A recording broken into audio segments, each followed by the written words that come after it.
Hey guys, I didn't think the ReviewTechUSA situation could get much worse, but holy shit, we're in February 2025 and things are much, much worse. So I was on a live stream panel on Tuesday of this week where somebody tried to troll me because they know I don't like ReviewTechUSA, and they asked me, how do you feel now that ReviewTechUSA is doing very well? And I responded by saying I don't really care. I don't follow Review Tech USA. I don't concern myself with anything going on with the guy. And the very next day, Keto Casino Clips uploads a 2 hour and 45 minute live stream clip where they are roasting the hell out of Review Tech USA on his little lol cow tech talk new channel thing that he's a part of, and things are much worse, and he is very far from doing well. So we all know the backstory with Review Tech USA. This guy's been on YouTube for well over a decade. His whole bread and butter has been posting these inane video game news topic videos, which obviously appeal to children because no grown adult gives a shit about the topics Review Tech USA used to talk about, okay? You know, he would make videos like, Phil Spencer says XYZ about Sony fanboys on Twitter. I don't give a shit. I'm a grown man with responsibilities. I've got stresses going on. I've got bills to pay. I've got things to do and things to worry about in my life. I don't care what Phil Spencer, some salesperson, has to say about anything on Twitter.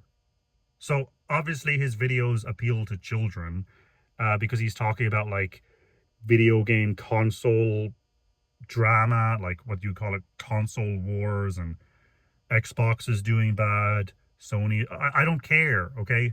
So his whole channel appealed to very stupid people, children, and mentally challenged cretins who probably live with their parents and don't work because they're concerned about console drama. So, you know, that was his whole bread and butter for years. And all of a sudden, for some strange reason, Review Tech USA decides that he's not going to upload on his channel anymore. He's going to stick to live streaming. Then he says he wants to do video game Netflix quality documentaries because apparently just forcing quality will make people like your channel. That's not how it works. You can have an 8K high quality documentary on how to change a light bulb. Nobody's going to watch unless they're interested in the topic you're talking about, and unless you're an entertaining person, which you are not, Review Tech USA. Once again, his audience is comprised of very stupid people. But anyway, yeah, that whole documentary thing just completely failed, went nowhere. Then he says he wants to do rap beats or something, and he wants to become a musical artist. That hilariously fails. He gets roasted by somebody who he stole their thing from, and they remixed it, and they asked him to delete it because it made his original look bad.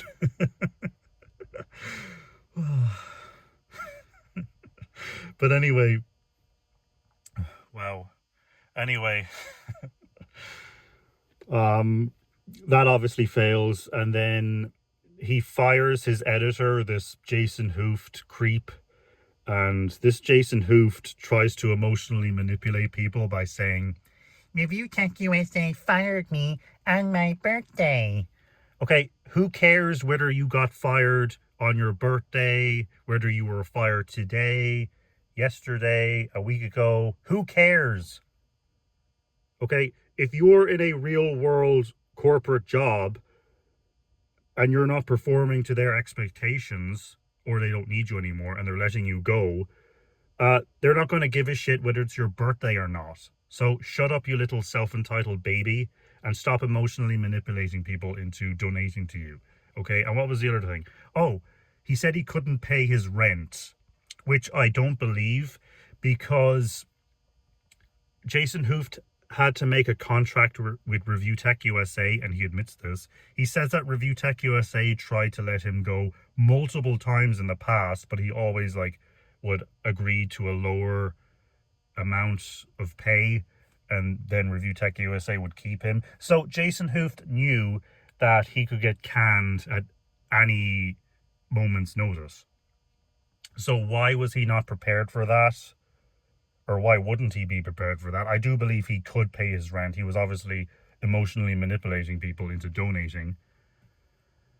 So enough with Jason Hoof. Anyway, ReviewTechUSA fires this guy and wants nothing to do with him. And, you know, there's a feud between them, and ReviewTechUSA has this massive ego, and he's like, I'm never going to be friends with this guy, and I'm going to destroy his career, blah, blah, blah.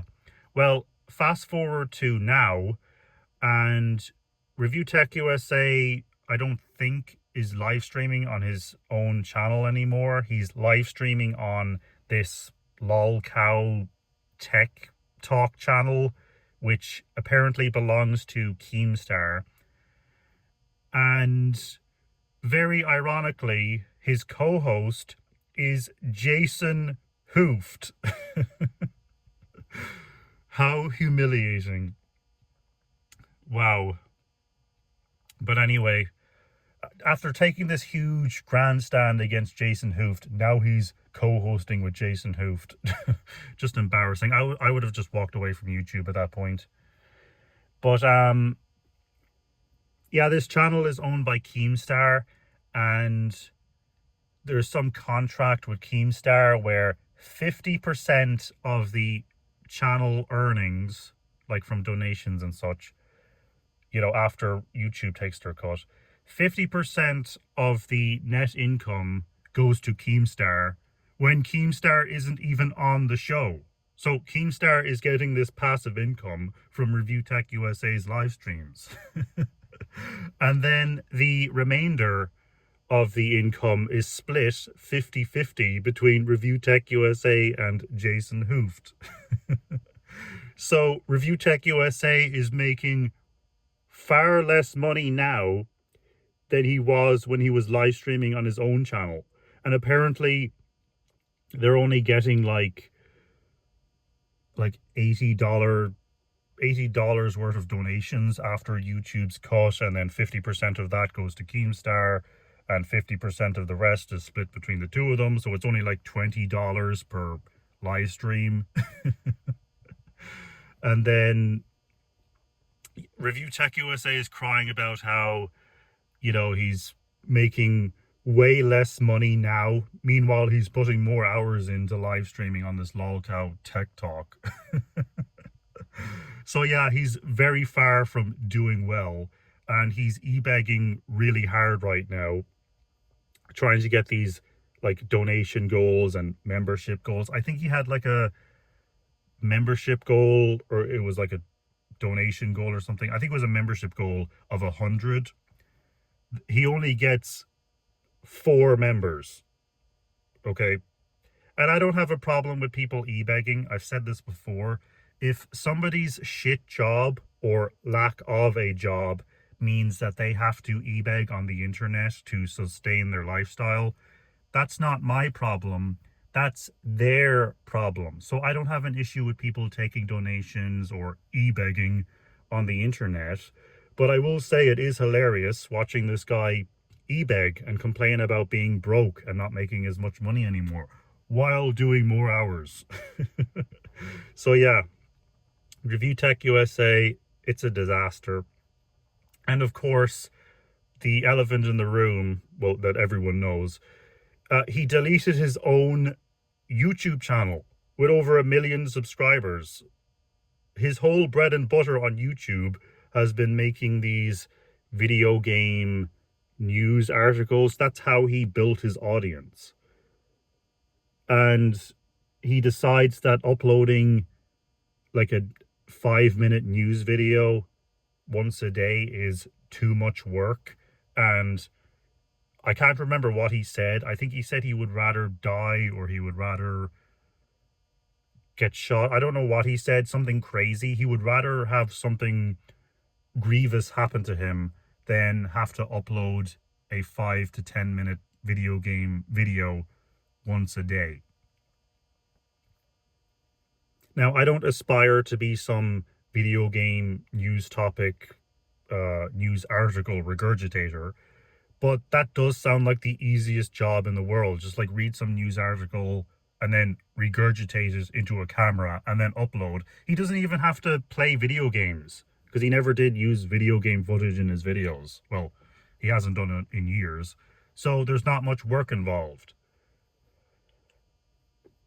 And apparently, he didn't want to do that anymore for some reason, so he just nukes his entire audience by deleting his channel. Even if he did want to mainly do live streams, he could just make like a daily upload to his YouTube channel, because some news topics, they go viral and he would get a lot of views. I think he got a ton of views on his DK oldies videos that he would spam. So, when another event like that happens, he could have gained a bigger audience from that and just directed people to his live streaming channel. But now instead, that's gone away. So his audience is kind of his audience growth has been plateaued. He's not going to build any new audience, and and I'm not some expert in building a YouTube channel or getting subscribers. I don't really give a shit. But this is somebody who refuses to work. He wants to make money from YouTube, and he's failing hilariously at it. Oh, and I didn't even cover the fact that broken family, he lives with his parents, he got uninvited from Thanksgiving and Christmas dinner because his family found out about some drama that was going on with him on YouTube. So he was uninvited from Thanksgiving. That is really bad. I mean, I could understand if he lived in like Nevada and his parents lived in Maine. Yeah, we don't really want you here this year. You can take a pass. They live in the same house. Why would you uninvite your own son from Thanksgiving, which is a once in a year event, when he lives in the same house as you? Things must be really bad in their eyes if they're uninviting their own son from the dinner table. You stay in your bedroom there, 40-year-old man. Like, wow. Holy shit. I don't think I've ever been grounded by my parents. This is a 40-something-year-old getting grounded by his parents. And of course, he makes his parents take care of his children. His mother comes in yelling at him because he didn't put his child into bed. I mean, it's just a disaster. It's really embarrassing. And I have been vindicated. The Big Cheese Crusaders have been vindicated. And I'm super delighted to see it. All that hard work we put in, talking about ReviewTechUSA, archiving things, archiving videos, archiving his tweets, all of that got enumerated into June the King's documentary, and it was seen by over 1 million people. And, even if it didn't feel like it at the time that we were accomplishing anything by trolling and critiquing ReviewTechUSA, it all paid off in the end. Because, this whole Jason Hoof drama between ReviewTechUSA, it was obviously mostly fake stuff. Jason Hoof lying about getting his bank account hacked and lying about this and lying about that. And so there was this giant bandwagon of people angry over that. And then those people then found out about the other stuff ReviewTechUSA has done. And so once the Jason Hoof bandwagon thing was dead, there's all this other shit that people can throw at ReviewTechUSA, like him doxing people, threatening to post pictures of someone's child, all this crazy, crazy stuff. And if it wasn't for the big cheese crusaders, ReviewTechUSA would be doing very well right now. So this video is over 15 minutes long, and I cannot see ReviewTechUSA alive this time next year. Okay, and I'm not talking about his channel. I mean he literally might die in the next year or 2 years. Okay, so I'm gonna end it there. Sorry, I'm Irish. I'm going to end it there. I tried to say it properly that time, but it failed. I'm going to end the video now. Goodbye.